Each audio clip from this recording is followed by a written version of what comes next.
32,000 প্রাথমিক শিক্ষকের চাকরি বহাল থাকতে উৎসবের মেজাজ রাজ্য জুড়ে। একাধিক জেলার ছবি পরপর আপনাদের সামনে রাখবো, যেখানে উচ্ছ্বাস এবং একে অপরকে মিষ্টিমুখ করানোর ছবি ধরা পড়েছে।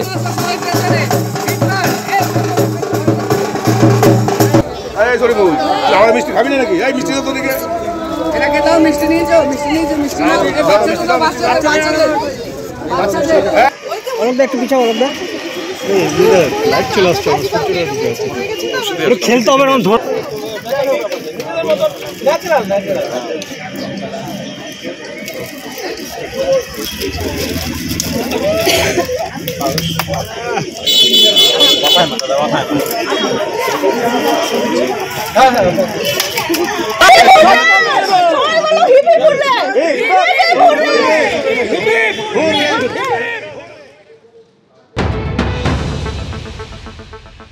ডিভিশন বেঞ্চের রায়ের পর এটাই প্রমাণিত হয় যে অভিজিৎ গঙ্গোপাধ্যায় যে রায় দিয়েছিলেন সে রায় ত্রুটিমুক্ত রায় ছিল না।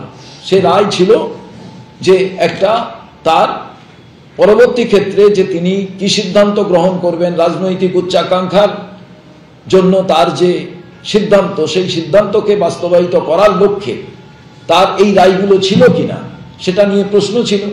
সেই প্রশ্নের আজকে ডিভিশন বেঞ্চের এই রায়ের ফলে এটা প্রমাণিত হলো যে আগের রায় সঠিক ছিল না, এই রায়টা বলবৎ হলো।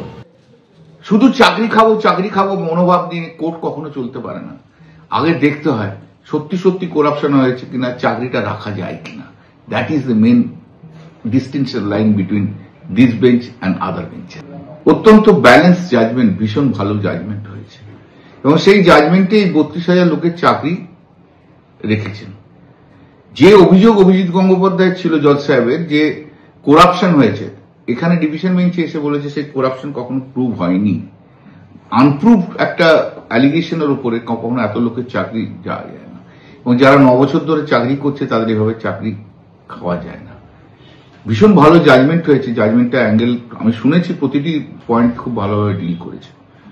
এই যে অভিজিৎ গঙ্গোপাধ্যায়ের মতো জজেরা যারা পলিটিক্যাল এজেন্ডা নিয়ে জুজুতি করে গেছে, তাদের জন্য পশ্চিমবাংলার মানুষ অনেক ক্ষতি হয়ে গেছে এবং এই পলিটিক্যাল এজেন্ডা নিয়ে কোনো জজ যদি থাকে তাহলে খুব জুডিশিয়ারির জন্য এটা কিন্তু খুব দুঃখের।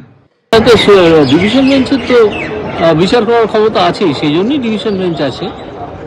তো ডিভিশন বেঞ্চ যা ভালো মনে করেছে। আপনারা যদি কথা বলেন, আমার তো কিছু বলার নেই, ঠিক আছে। আমি বিচারপতি হিসেবে যা মনে করেছিলাম সেটাই বলেছি। সে তো করতেই পারেন, পার্থক্য তো আছেই। এই গ্রাউন্ডে এটা সেটিসফাইড হয়েছে, সেই গ্রাউন্ডগুলো আমি জানতে পারলে তখন আমি কিছু বলতে পারি। তিনি বলতেই পারেন, আমার কি বলার আছে, এটা আমার কিছু বলার নেই। সরাসরি কথা বলবো, সৌভিক মজুমদার আমাদের প্রতিনিধি রয়েছেন। যখন সৌভিক কোর্ট এই কথা বলে যে দীর্ঘ 9 বছর চাকরি করার পর এদের চাকরি যদি বাতিল করা হয় তাহলে পরিবার নিয়ে এই 32,000 প্রাথমিক শিক্ষকের বাঁচা মুশকিল হয়ে যাবে, এইটা স্পষ্ট হয়ে যায় যে মানবিকতার দৃষ্টিভঙ্গিতে কোর্ট তাদের চাকরি বহাল রেখেছে। আজকে এই নির্দেশ দিতে গিয়ে সিঙ্গেল বেঞ্চের রায় খারিজ করতে গিয়ে আর কি বলল কোর্ট? দেখো, এই যে রায় আজকে কলকাতা হাইকোর্টের ডিভিশন বেঞ্চের তরফ থেকে দেওয়া হয়েছে, সেই রায়ের দুটো দিক রয়েছে। একটা, যেমন তুমি বলছিলে যে একটা মানবিক দিক কলকাতা হাইকোর্টের তরফ থেকে বিচার করা হয়েছে, সেটা যেমন একটা দিক, তার পাশাপাশি সিঙ্গেল বেঞ্চের যে রায় ছিল তার আইনি দিকটাও কলকাতা হাইকোর্ট বিচার করে দেখেছে। এখন তুমি জানো যে আইনি দিকের যে অংশের কথা বলা হচ্ছে, সেখানে কিন্তু মাননীয় ডিভিশন বেঞ্চের বিচারপতিরা বলছেন যে এখনো পর্যন্ত সিবিআই চূড়ান্ত সিদ্ধান্ত উপনীত হতে পারেনি যে এই যে 32,000 শিক্ষকের চাকরি বাতিল হয়েছিল, এই 32,000 শিক্ষকের প্রত্যেকে তারা এই দুর্নীতির সঙ্গে যুক্ত কিনা, বা তারা যদি কেউ এই দুর্নীতির সঙ্গে যুক্ত হয়ে থাকেন তাহলে সেই দুর্নীতিতে এই 32,000 শিক্ষকের ভূমিকা কি ছিল সেইটা এখনো পর্যন্ত সিবিআই এর তরফে নিশ্চিত করে বলা সম্ভব হয়নি। এবং তার পাশাপাশি কলকাতা হাইকোর্টের এটা পর্যবেক্ষণ হচ্ছে যে দুর্নীতির অভিযোগ করা হচ্ছে সেই সেই দুর্নীতির অভিযোগ মূলত প্রাথমিক শিক্ষা পর্ষদের দিকে করা হচ্ছে। প্রাথমিক শিক্ষা পর্ষদ এই দুর্নীতি করেছে বলে অভিযোগ করা হচ্ছে। ফলে প্রাথমিক শিক্ষা পর্ষদ বা রাজ্য সরকার তারা যদি এই দুর্নীতি করে থাকে তার দায় এই ৩২,০০০ প্রাথমিক শিক্ষক কেন নেবেন, সেই প্রশ্নও কিন্তু আজকে কলকাতা হাইকোর্ট তুলেছেন। এবং তার পাশাপাশি যে মানবিক দিকের কথা তুমি বলছিলে, সেখানে কলকাতা হাইকোর্ট এটা স্পষ্ট করেছে যে এই ৩২,০০০ শিক্ষক তারা দীর্ঘ ৯ বছর ধরে চাকরি করছেন। ফলে এই মুহূর্তে তাদের চাকরি যদি বাতিল করা হয় তাহলে সেই ৩২,০০০ শিক্ষক এবং তাদের পরিবারের ওপর একটা বিরূপ প্রতিক্রিয়া পড়বে। তার পাশাপাশি এই ৩২,০০০ শিক্ষক যারা এতদিন ধরে চাকরি করছিলেন, সেই ৩২,০০০ শিক্ষকের বিরুদ্ধে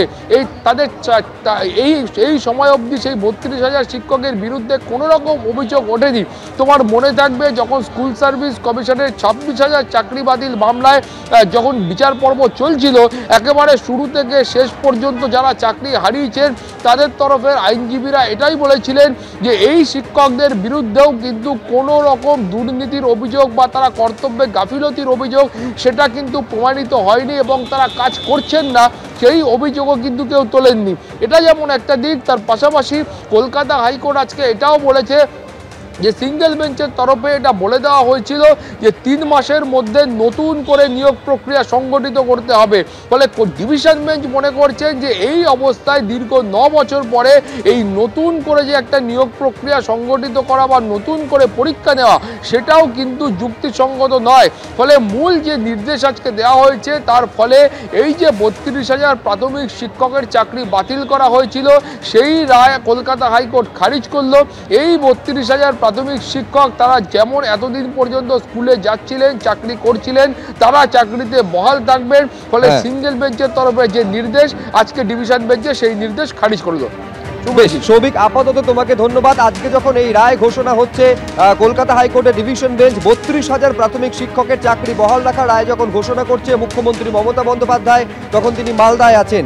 এই রায় ঘোষণা হওয়ার পর এই রায় নিয়ে সন্তোষ প্রকাশ করেছেন মুখ্যমন্ত্রী এবং তিনি বলছেন যে কথায় কথায় চাকরি খেয়ে নেওয়া উচিত নয়, চাকরি দেওয়াটা দরকার।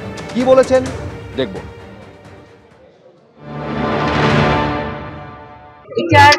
বিচারের মতো করবে, বিচারকে আমরা শ্রদ্ধা করি।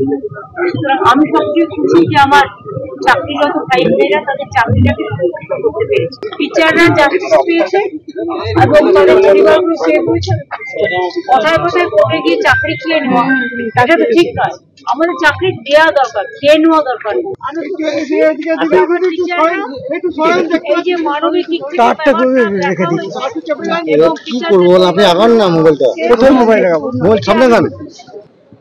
তাদের চাকরি যাচ্ছে না, তাদের চাকরি বহাল থাকছে। এই রায় শোনার পরই উচ্ছ্বাসে ফেটে পড়েন হাইকোর্ট চত্বরে যে শিক্ষক শিক্ষিকারা ছিলেন। একবার সেই উৎসবের ছবিটা আপনাদের সামনে রাখবেন।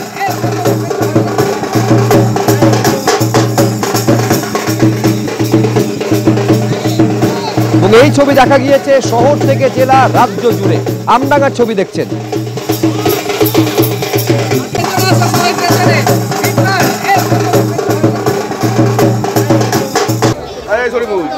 মিষ্টি খাবি না নাকি? এই মিষ্টি তো দিকে এটাকে দাও, মিষ্টি নিয়ে যাও, মিষ্টি নিয়ে যাও, মিষ্টি নাও। এই বাচ্চাগুলো বাচ্চাদের এই বাচ্চা তোরা অনেকটা একটু পিছাও, অনেকটা লাইট চলে আসছে, একটু খেলতে হবে।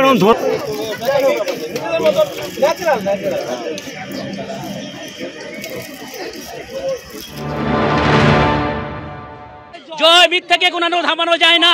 আমাদের যে এই কয়েক বছর ধরে অশান্তি, শারীরিক, মানসিক এবং সাংসারিক যে অশান্তি, ওই অশান্তির প্রতিবাদে আমরা একসঙ্গে লড়েছি। সত্যের জয় আমরা ছিনিয়ে এনেছি। আগুনকে কোনো নিবানো যায় না, সত্যকে কোনোদিন ধামাচাপা দেওয়া যায় না। তাই আমাদের ৩২,০০০ আজকের একমাত্র সত্যের জয় চিরদিনে হয়। আজকে আমাদের সঙ্গে যে অন্যায় হয়েছিল সেই অন্যায়ের বিরুদ্ধে আমরা যে লড়াই করে জয় ছিনিয়ে এনেছি, এই জয় আমাদের আপামর বাংলা জনগণের। আমি একজন প্রাক্তন ভারতীয় বায়ুসেনা, আমি কার্গিল যুদ্ধের সৈনিক। আজকে ২০টা বছর দেশকে দিয়ে আসার পরে এই যে চাকরিটা আমি পেয়েছিলাম, আমি কি এই যে অসম্মান, এই যে অযোগ্য, ফেলু, বিভিন্ন রকমের মন্তব্য, কিছু আনসাকসেসফুল ক্যান্ডিডেট যারা চাকরি পায়নি, যারা পাস করতে পারেনি, তাদের কাছ থেকে এইগুলো কি আমরা ডিজার্ভ করতাম? আমরা আজকে কলঙ্কমুক্ত হলাম। আর কি বলবো, আমরা সাধারণ টিচার কষ্ট করে পড়াশোনা করে চাকরিটা পেয়েছি। আজকে রায় বুঝিয়ে দিয়েছে আমরা কোনো দুর্নীতির সাথে যুক্ত ছিলাম না। বলার মধ্যে প্রচন্ড খুশি আজকে, আমার সবাই খুশি, আমার সবাই খুশি, আমার সবাই পরিবার খুশি। দীর্ঘ লড়াই, যেভাবে আমরা ডিভিশন বেঞ্চে লড়াই দিয়েছি, সুপ্রিম কোর্টে লড়াই দিয়েছি, সুপ্রিম কোর্ট থেকে ডিভিশন বেঞ্চে পাঠিয়েছিল, ঠিক আছে, আজকে ডিভিশন বেঞ্চে যে লড়াই থেকে আমরা মুক্তি পেলাম। সিবিআই যে লিস্টটা দিয়েছে সেটা আমাদের 32,000-এর বাইরে, 32,000-এর মধ্যে কিন্তু কোনো সিবিআই রিপোর্টে কোনো ক্যান্ডিডেট, কোনো টিচারের নাম নেই, ঠিক আছে। তো সেই জন্যই উনি আজকে মুক্তি দিয়েছেন। এই রায় সামনে আসার পর প্রাথমিক শিক্ষকদের শুভেচ্ছা জানিয়েছেন শিক্ষামন্ত্রী ব্রাত্য বসু, এবং তিনি বলছেন যে প্রাথমিকের শিক্ষকদের মতো এসএসসির যারা যোগ্য চাকরিহারা রয়েছেন তারাও তাদের চাকরিটা ফিরে পাক, আর সেটা হলে একটা বৃত্ত সম্পূর্ণ হবে।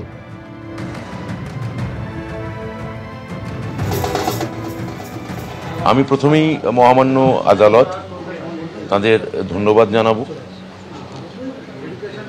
আমি কৃতজ্ঞতা জানাবো মাননীয় মুখ্যমন্ত্রীকে, যিনি সবসময় আমার এবং প্রাথমিক শিক্ষা পর্ষদের সঙ্গে ছিলেন, এবং আমরা যাতে এই কেসটা ঠিকভাবে লড়ে আমাদের 32,000 শিক্ষকের এবং তাদের পরিবারের মুখে হাসি ফোটাতে পারি। আমরা নিরন্তর গত 5 মাস ধরে এই কেসের পেছনে। আজকের এই জয় প্রমাণ করে দিল যে এই সরকার, মাননীয় মুখ্যমন্ত্রী সবসময় শিক্ষকদের পাশে ছিলেন, আছেন এবং থাকবেন। সত্যের জয় হলো। এবিপি আনন্দ, এগিয়ে থাকে, এগিয়ে রাখে।